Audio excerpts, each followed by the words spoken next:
Got one of my students here. Go ahead, Edgar.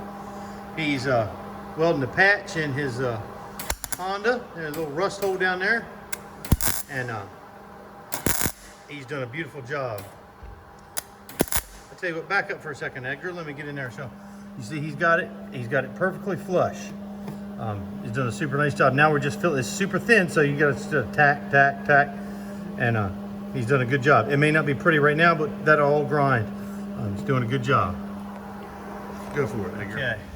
He's going back and filled in any little pinholes in the weld. He's ground it down.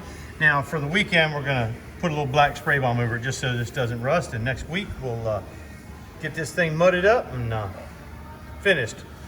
Of course, I got a little ahead of myself. We still gotta pull the back tire off here and patch this opening up, but that shouldn't be any big deal.